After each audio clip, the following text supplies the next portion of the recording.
Well, we're back from the break. You're still watching Smart 24 TV. You're watching the Policon, where we discuss politics and economics. And for that matter, we are into our last half of our discussion. Conversations rotating around how poor loan performance has been a big determinant to the economic development of this country, both socially and economically, if I'm to say. But of course, even the political atmosphere is one that is ideally affected in the long run. We get to realize that sometimes we tend to give a little less ear to what someone may actually mention when it comes to, for instance, when it comes to the political atmosphere. Some people normally say that maybe politics do run the country. Of course they do, but how then do you realize that the economy has the bigger impact of the nation? So that means if the politicians never discuss something that is affecting you economically or socially, it will definitely be of no good use to have members of parliament then. But as of now, like I did mention, we are going to be discussing the bigger picture now in our basket. How does this poor loan performance affect this country's development? It is something that we definitely have to discuss here. I'm still with Honorable Alan Atogonza, Member of Parliament, Bulisa County, and also a committee member of the National Economy Committee. Honorable, if we had to look at this issue here, what then? How does it affect? Let's just go direct to it. How does this poor loan performance affect the economy, the social life of the people in the country? Yes, thank you very much. You have brought it out well. This poor performance of the loan will always affect the social life of our people because it will curtail service delivery. Okay. All these loans, of course, when we are considering loans on approval, we look at how they will impact on the social life of our people, Yes. how it will improve, how it will help in delivery of social services.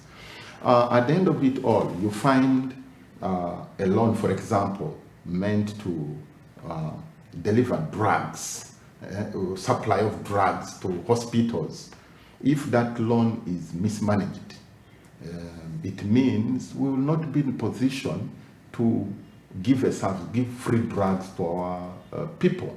And when we don't, it will impact on their health, it will impact on their finances. They will end up going to pharmacies to use their little savings to buy drugs for themselves. Education, it is the poor loan performance have serious negative effect on the people and the economy itself, because the money meant for a social service ends up in the pockets of the few or in being repatriated back.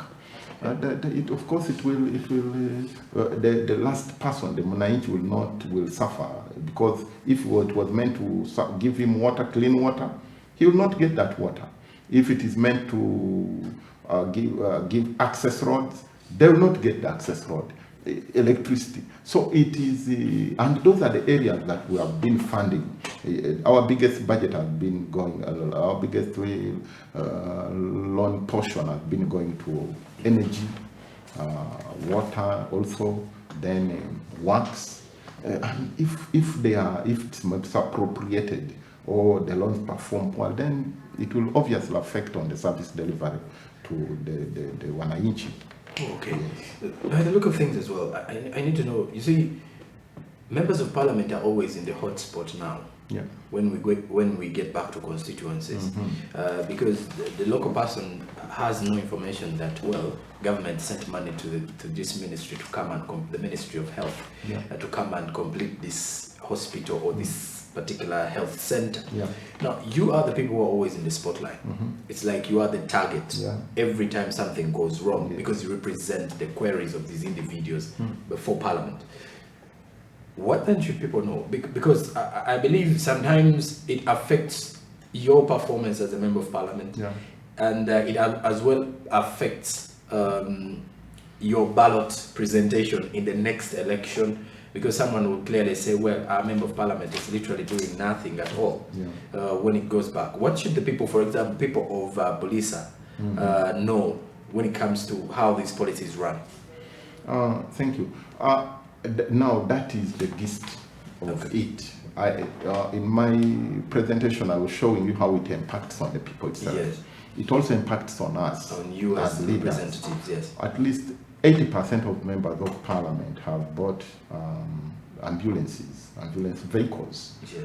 It is not because and that is from your personal wallet. From my personal wallet. It is not because it is fancy. It's not because we don't have what to do with this money. No, it is because we have identified the need, which need might have been financed before, and someone mismanaged funds.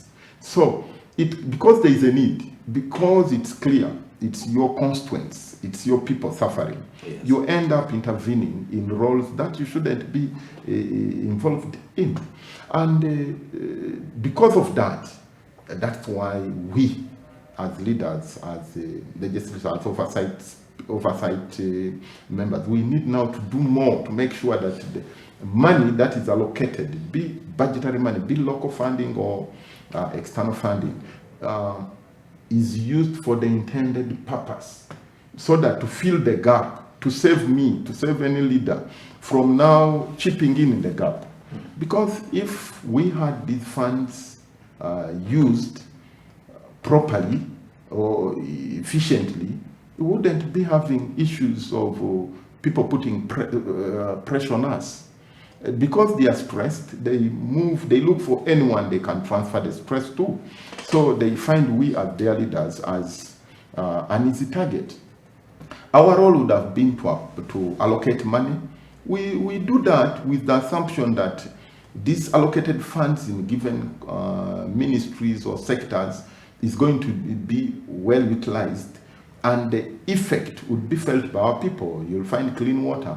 The government has a policy of a secondary school per constituency, per sub-county. You would find every sub-county has a school. We have given loans in that sector. UGIFT, we are just approved UC, you know, all geared towards helping or service delivery. But if misappropriated now, that's the effect. We find a member of parliament fundraising for a maternity ward. We are fundraising for classrooms. It is because some people somewhere are misappropriating funds which have been meant for helping our people get a service. All right. Yeah. And of course, for the viewers out there, you should as well know that a member of parliament isn't, it is non-mandatory, if I'm to put it right, for a member of parliament to give, I should say, to set up a given project from his own money. So he's supposed to go to parliament, provide the reason behind why this program needs to be done, because it's government's duty to pass this money through various ministries to ensure that the member of parliament is representing has to be, the people that he's representing have to benefit. So in one of the most politest way, sometimes we tend to drive our anger towards members of parliament. However much they do so to at least see that they put these policies or they present these queries to the floor, sometimes you realize it's out of their hands at the time. I was having discussions back then with one of the members of parliament who did say that during the festive season, when he went back to his home area or to his constituency for almost 2 weeks, he did say that every day he had over 50 people coming to his gate or to his place saying, we need this, we have a problem, we don't have this money. So he ended up having a 2 weeks of festive season celebrations solving issues that were never solved by the different ministries or the different sectors that were supposed to help him out as a member of parliament. But now, let's also look at the bigger picture. we've got international donors. For example, the International Monetary Fund, we've got the World Bank, who normally issue out these loans to us. Through, for example, the International Monetary Fund has got the Extended Credit Facility Program, whereby it gives out to the developing countries out there, Uganda inclusive. How do they respond when they hear of these reports? Because every year there is a loan they give to us, which is meant to do certain things. How do they respond when they hear of these cases or these reports that, well, there's a given loan that did not perform? And where does this leave us? I think, of course, it can't go well with them. Yes. But again, whenever like an institution like World Bank would always have a team to monitor, an M&E team that monitors how the loans are performing in the country. Yes, the loans are performing in the country. But having said that, I think also in their way of doing things, they need to try as much as possible and have tailor-made kind of policies for different countries. In that there are things which may work in the Middle East that may not work in Africa, things which may work in South Africa that may not work in Uganda. Like the management team of the loan, you know, a lot of expenditure goes into the administrative part of the loan, and yet for us we do feel let all the money that we have gotten for the loan end up in the project itself in terms of implementation of the project.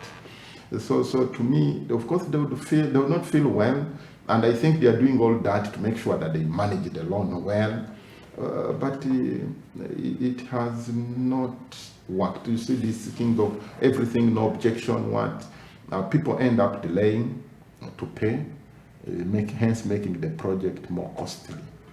You know, of course, they try to solve that with procurement plans and everything to make sure they deal with the obstacles in the project. But so far the loans we have gotten, like one I have in my constituency for the markets, you see the money we get to do stalls is good enough to do a strong, modern stall, but they end up putting a stall with just wood. I mean, why? But a lot of money has been spent. So, and they have approved.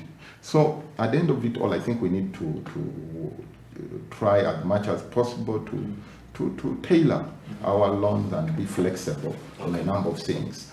Yeah, for them to think World Bank having making their decision based on the poor performance of other donor funds may not be the best.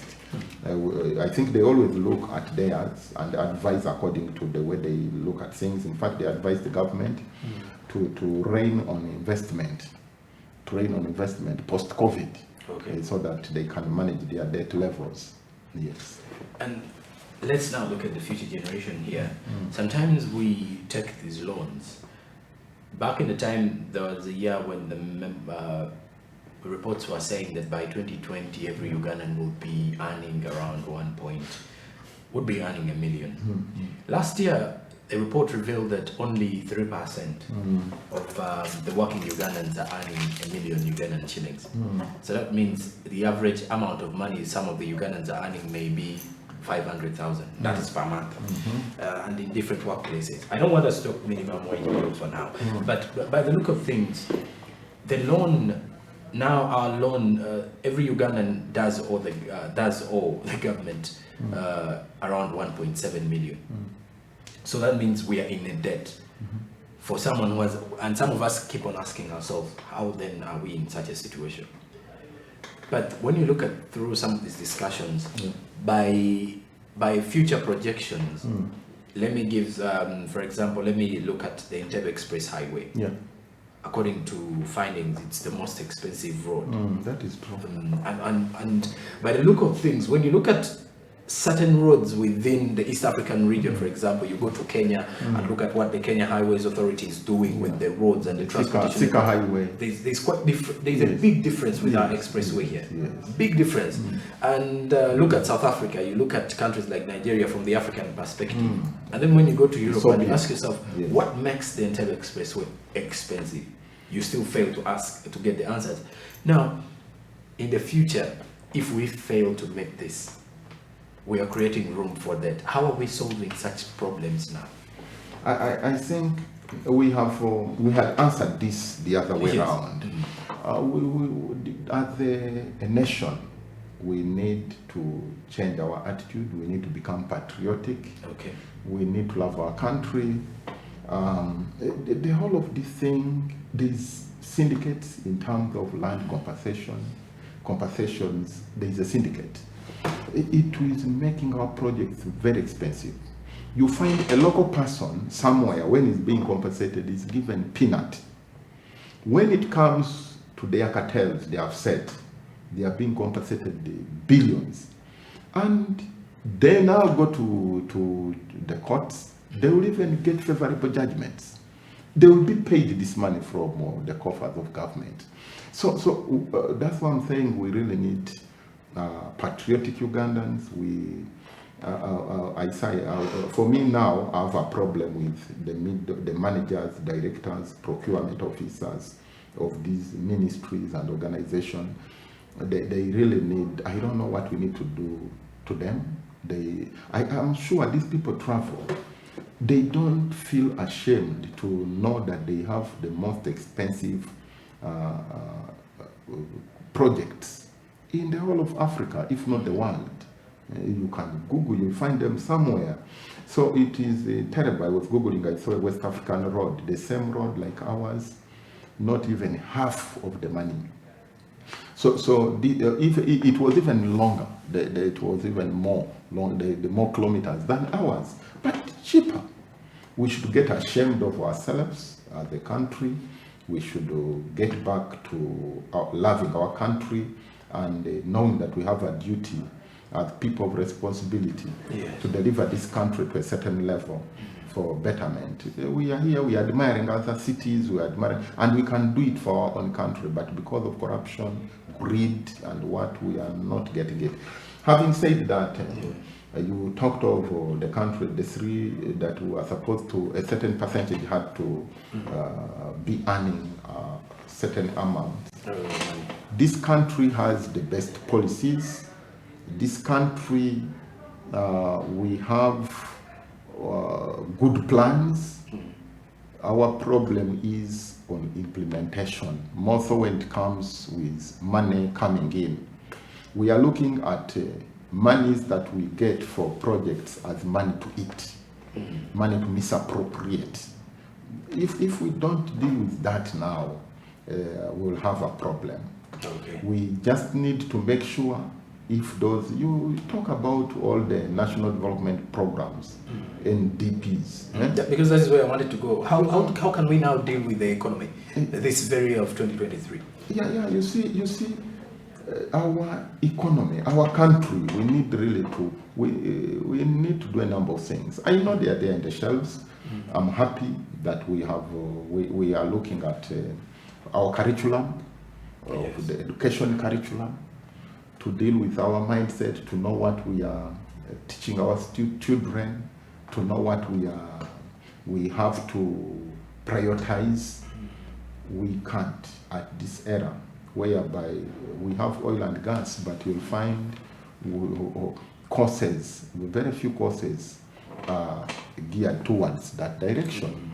We are looking at it as one of the big driver of our economy in the next decades. Yes. But you can see there is no affirmativeness in terms of directing our population to understand it, to target it, to teach our students. You know, I've had a problem with our education system and what we are learning. It starts from there, attitude, what we are taught. We are taught terrible things. We would be studying mechanics, we would be studying when you are to study, you study about a bird, a pig, and what would it help my daughter or my son? So the economy starts also with that, the education, how we should drive our economy by bringing giving our children the skills that will help them. Let them learn on new things. What we have in this country, an agriculture economy backbone, our backbone, we normally say that. What do we teach our students about agriculture? Embracing fertilizer, embracing. So we should do now, our education should move, and that's what I thought NDP should do.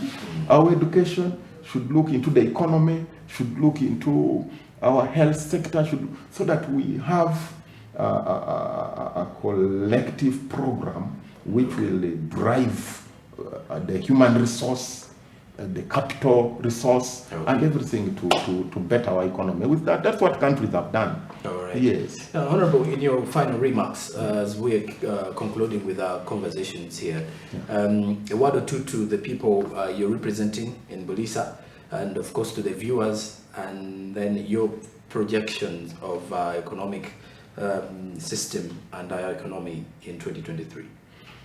Thank you very much for giving me this opportunity and the management of Smart TV to come here and we discuss issues to do with our economy. My message to my constituents of Bulisa is, of course, hard work. Make sure that the economy is competitive. We are lucky that oil and being discovered in our region, in Albertine region. Let us seize the opportunity that there is and try as much as possible, skill ourselves in order to be employable.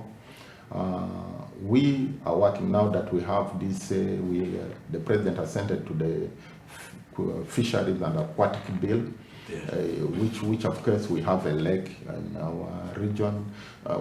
We just wish it is implemented, that the fisheries fund is put so that our people can benefit also. We need the diversity. We know there is oil and gas. We know everyone may not get absorbed in it, but again, we need the government to make sure that actualizes supporting our people in terms of fisheries, in terms of other agriculture like farm inputs. So to my people, they should really embrace skilling and vocational institutes, all the programs that empower them and to improve their economy at home.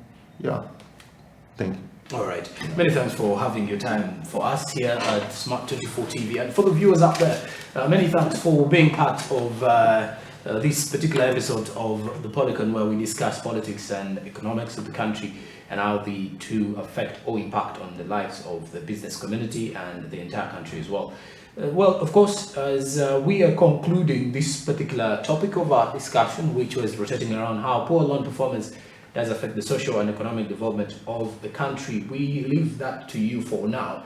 Let's make a simple judgment on what you think should be done here in the country to ensure that the loans that we do take clearly help us or perform according to their expectations. Not only that though, what do you also believe should be done to ensure that we limit on the loans that we apply for, especially when it comes to the international loans or the ones that we get from international donors, and as well as those that we get from the private sector here in Uganda with the commercial banks and all that. Well, and you've been watching the Policon. I'm Joram Paul Sonko. I've been with Honorable Atugonza Alan, Member of Parliament Bulisa, and also committee member on the National Economy Committee in Parliament. And of course, till next time, as we're signing out, do remember you can get us on GoTV, channel 394, and DSTV channel 372, that is on mainstream media. And then for those who want to get more of this particular program, still you can go into our YouTube channel. That is Smart 24 TV Live. Please do remember to subscribe as well. Then our website is www.smart24.tv/news for both local and international news reports that do happen in real time. The Twitter handle is Smart24TV, and the Facebook is Smart24TV official, and Instagram is Smart24TV Smart24_TV. Have a blessed week ahead of you, and may you make some good money as you kickstart off the entire week. Till then, it's a goodbye.